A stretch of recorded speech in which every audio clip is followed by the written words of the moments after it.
Hello guys, welcome back on YouTube channel star का study point. दोस्तों, आज के इस वीडियो में हम लेकर आए हैं क्लास 12 वालों के लिए बोर्ड एग्जाम 2024 में जितने भी छात्र शामिल होने वाले हैं 12 इंटरमीडिएट का। दोस्तों, उन सभी छात्रों के लिए यहाँ पे 12 हिंदी 100 मार्क्स लैंग्वेज पेपर का चैप्टर वाइज प्रश्न। ठीक है, ये चैप्टर नंबर 4 है। यहाँ पे अर्धनारीश्वर, जिनके लेखक है रामधारी सिंह दिनकर जी, इनके द्वारा लिखा गया है अर्धनारीश्वर चैप्टर। और अर्धनारीश्वर चैप्टर से जितने भी इंपॉर्टेंट क्वेश्चन बनते हैं वो हम लोग करेंगे और जो प्रीवियस ईयर्स में पूछा गया है प्रश्न वो भी मैं आपको इस वीडियो में बताने वाला हूं। ठीक है, तो वीडियो को अंत तक सभी देखना, एक एक प्रश्न आप सभी के लिए इंपॉर्टेंट होगा और इस चैप्टर से जितने भी क्वेश्चन आगे पूछे जाएंगे यहीं से रहेंगे, एक भी बाहर इससे नहीं आएगा। ठीक है, तो वीडियो को अंत तक सभी देखना। सभी छात्र वीडियो को लाइक कर लीजिए, चैनल को सब्सक्राइब करके बेल आइकन को प्रेस कर दीजिएगा और कमेंट्स करके बताना अगर आप लोग जितने भी क्वेश्चंस मैं बता रहा हूं आप लोग कितना पहले से जानते थे। ठीक है, और कैसा लगा वीडियो, इस तरीके के और भी वीडियो देखना चाहते हैं तो ज़रूर कमेंट्स करना। तो चलिए हम लोग स्टार्ट कर रहे हैं अर्धनारीश्वर चैप्टर। और भी काफ़ी सारे क्वेश्चंस का प्रैक्टिस सेट करना चाहते हैं दोस्तों, तो ये आप सभी का ऑफिशियल वेबसाइट है इस चैनल का starkastudypoint.com। गूगल पे लिखना, लिंक आपको वीडियो के डिस्क्रिप्शन में मिल जाएंगे। तो चलिए हम लोग यहाँ पे स्टार्ट कर रहे हैं बिना किसी देरी के अर्धनारीश्वर चैप्टर।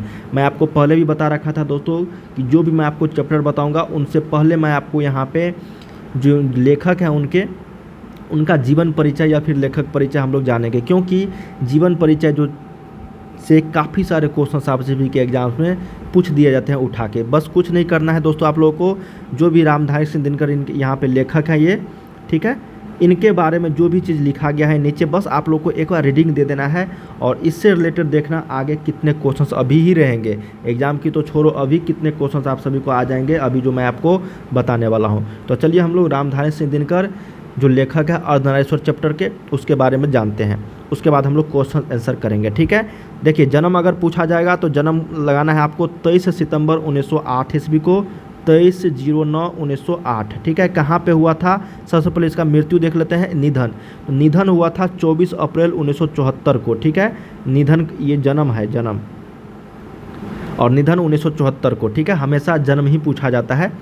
और जन्म स्थान अगर पूछा जाएगा तो सिमरिया, बेगूसराय, बिहार। देखिए यहाँ से 3 प्रश्न पूछा जाता है। जन्म स्थान कहाँ पे, किस गांव में, तो सिमरिया गांव में। देखिए गांव का नाम अगर पूछा जाएगा तो सिमरिया लगाना, इसको ध्यान से याद कर लीजिएगा। मुझे पता है सभी को याद होगा लेकिन कन्फ्यूज हो जाता है, सिमरिया में। ठीक है, और जब जिला पूछा जाएगा आप लोगों को तो जिला लगाना है बेगूसराय। ठीक है, जब आपको राज तो सभी को पता ही होगा कि बिहार राज्य के कवि है ये, और ये राष्ट्र कवि भी कहे जाते हैं रामधारी सिंह दिनकर। चलिए ये चीज़ जान लिया आपने। जब माता पिता का नाम पूछा जाएगा तो माता का नाम था मनरूप देवी एवं पिता का नाम था रवि सिंह। ठीक है, इसको आप लोग ध्यान में रखिएगा। चलिए पत्नी का नाम अगर पूछा जाएगा तो पत्नी का नाम था श्यामवती देवी। क्या था, श्यामवती देवी। शिक्षा अब कहाँ से किया है उनके बारे में जान लेते हैं। देखिए प्रारंभिक शिक्षा तो सभी गाँव से ही करते हैं, अभी आप लोग भी पढ़ रहे होंगे तो गाँव से ही स्टार्ट किया है, सभी छात्र गाँव से ही स्टार्ट करते हैं। अधिकतर, सभी नहीं, अधिकतर 90% से एभव और उसके आसपास। देखिए प्रारंभिक शिक्षा गांव और उसके आसपास से। फिर 1928 में मोकामा घाट रेलवे हाई स्कूल से मैट्रिक पास किया। 1932 में पटना कॉलेज से BA ऑनर्स किया और वो भी इतिहास में किया। ठीक है, वृत्ति देखिए क्या क्या उन्होंने किया है आगे। प्रधानाध्यापक भी रहे हैं HE स्कूल, ठीक है, बरबीघा के प्रधानाध्यापक HE स्कूल बरबीघा के रहे हैं। उसके बाद सब रजिस्ट्रार रहे हैं, सब डायरेक्टर रहे हैं। कहाँ के, तो जनसंपर्क विभाग एवं बिहार विश्वविद्यालय में। देखिए जनसंपर्क विभाग के सब रजिस्ट्रार और सब डायरेक्टर रहे हैं एवं बिहार विश्वविद्यालय में हिंदी के प्रोफेसर भी रहे। हालांकि BA ऑनर्स से किए और इतिहास से किए थे लेकिन हिंदी के प्रोफेसर हो गए हैं। ठीक है, आगे है कि भागलपुर विश्वविद्यालय में उप कुलपति के रूप में भी रहे हैं। उसके बाद हिंदी सलाहकार के रूप में भी कार्य किया। देखिए यहाँ पे कई सारे छात्र जो है कन्फ्यूज हो जाएंगे कि है तो हिंदी के कवि, ठीक है, लेकिन ऑनर्स जो किया है वो इतिहास में किया है, तो यहाँ पे कन्फ्यूज मत होना, ये चीज़ मैं आपको बता दिया। चलिए अब साहित्यिक अभिरुचि क्या क्या है। देखिए 1925 में छात्र सहोदर में पहली बार कविता प्रकाशित किया है।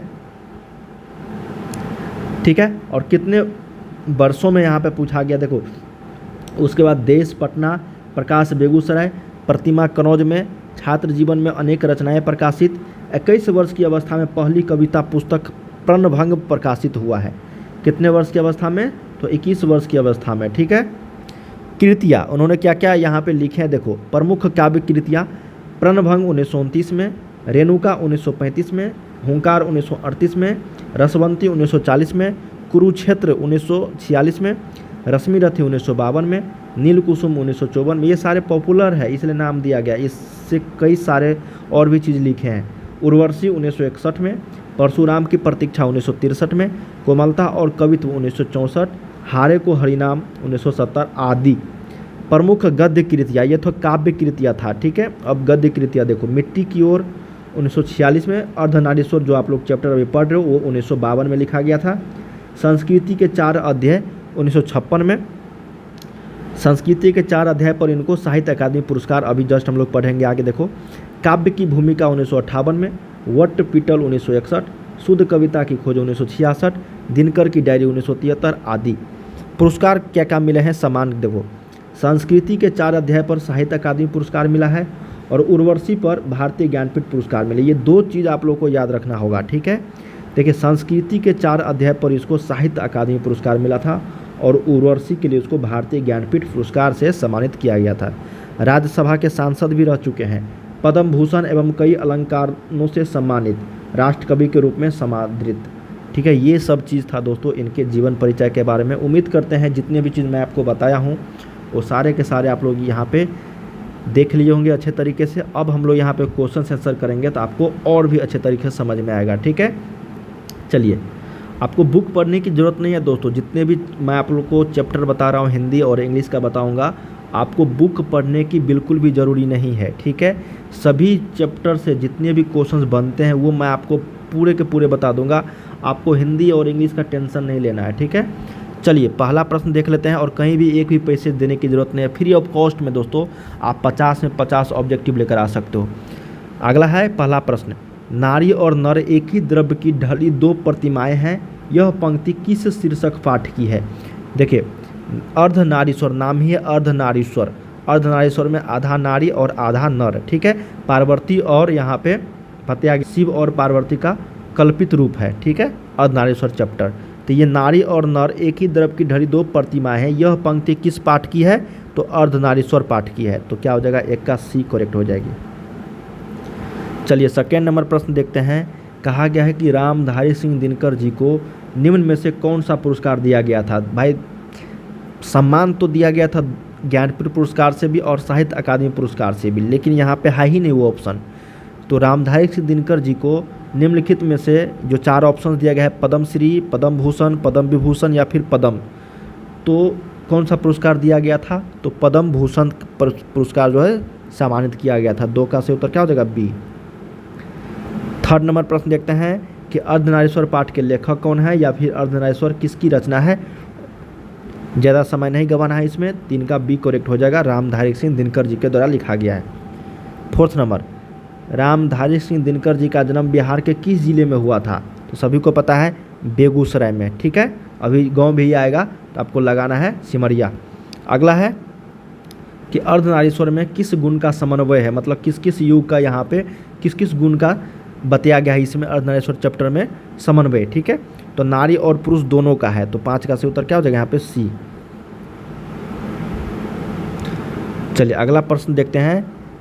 रामधारी सिंह दिनकर जी की पहली कविता किस पत्रिका में प्रकाशित हुई। पहली, छात्र सहोदर में। कहाँ पे, छात्र सहोदर पर पत्रिका में। तो ऑप्शन नंबर 6 का ए करेक्ट हो जाएगी। अगला है, और पत्रिका और पुस्तक में कब आया था दोस्तों सबसे पहले, तो 21 वर्ष की आयु में, ठीक है। ये भी प्रश्न पूछा जाता रहा। अगला है कि रामधारी सिंह दिनकर जी के अनुसार यदि पति विचार है तो पत्नी क्या है। देखिए, रामधारी सिंह दिनकर जी के अनुसार यदि अगर पति विचार है तो पत्नी क्या है, एक तरह की भावना है। क्या है, भावना है, 7 का सी। ये बुक में एक लाइन है, बताया गया है, ठीक है।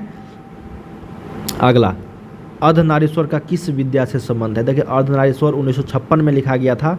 ये एक एकांकी है। क्या है, एकांकी, रामधारी सिंह दिनकर जी के अनुसार, 8 का सी।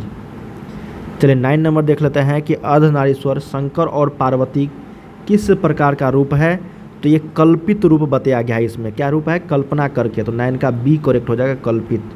अगला है, निम्नलिखित में से कौन सी रचना रामधारी सिंह दिनकर जी की नहीं है। उर्वशी है, रश्मिरथी है, झूठन नहीं है, कुरुक्षेत्र है। झूठन तो ओम प्रकाश वाल्मीकि जी की है। किसकी है, ओम प्रकाश वाल्मीकि। और ये बाकी तीनों है उर्वशी, रश्मिरथी, कुरुक्षेत्र। तो सही उत्तर 10 का सी। चलिए 11 नंबर देख लेते हैं। रामधारी सिंह दिनकर को किस कृति पर भारतीय ज्ञानपीठ पुरस्कार प्राप्त हुआ? भारतीय ज्ञानपीठ पुरस्कार अथवा ज्ञानपीठ पुरस्कार से सम्मानित रचना क्या है? देखिए मैंने आपको बताया था संस्कृति के 4 अध्याय के लिए इसको साहित्य अकादमी पुरस्कार मिला था, लेकिन ज्ञानपीठ पुरस्कार के लिए उर्वशी के लिए मिला था। ठीक है, तो सही उत्तर 11 का बी। 12 नंबर, युद्ध और शांति की समस्या पर लिखी गई काव्य कृति क्या है? देखिए युद्ध और शांति की समस्या पर लिखी गई काव्य कृति कुरुक्षेत्र है। किनके द्वारा? तो रामधारी सिंह दिनकर जी के द्वारा ही लिखा गया है। 12 का बी। चलिए 13 नंबर देख लेते हैं। गांधारी थी, देखिए गांधारी जो थी दोस्तों वो दुर्योधन की माँ थी, ये इसी बुक में बताया गया है। ठीक है ना, तो ये समझना मत कि कहाँ से क्वेश्चंस आ गया, ये अर्धनारीश्वर चैप्टर का ही प्रश्न है। अगला, रामधारी सिंह दिनकर का जन्म कब हुआ था?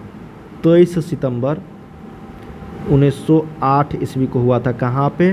तो सिमरिया में। ठीक है, 14 का ए। 15 नंबर, रामधारी सिंह दिनकर किस युग के कवि हैं? देखिए रामधारी सिंह दिनकर छायावद उत्तर युग के कवि माने जाते रहे हैं। ठीक है, तो 15 का सही उत्तर क्या हो जाएगा? सी, छायावाद उत्तर युग या फिर छायावाद, इसको संधि विच्छेद करेंगे तो छायावाद प्लस उत्तर, तो छायावाद उत्तर युग। ठीक है, चलिए 16 नंबर, संस्कृत के 4 अध्याय, संस्कृति के 4 अध्याय किसकी कृति है? देखिए संस्कृति के 4 अध्याय जो है ये रामधारी सिंह दिनकर जी के द्वारा लिखा गया है। 16 का डी। इसी के लिए इनको साहित्य अकादमी पुरस्कार मिला था। ठीक है,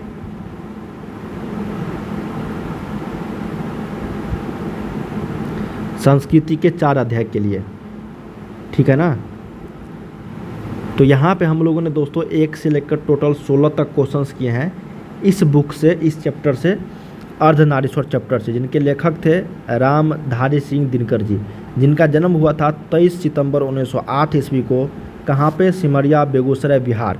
इनको कई सारे पुरस्कार सम्मानित किया गया था। ठीक है, साहित्य अकादमी पुरस्कार मिला जो था वो आपको संस्कृति के 4 अध्याय के लिए मिला था इनको, और भारतीय ज्ञानपीठ पुरस्कार जो मिला था वो मिला था उर्वशी के लिए। ठीक है, और इनको पद्म भूषण से भी सम्मानित किया गया था।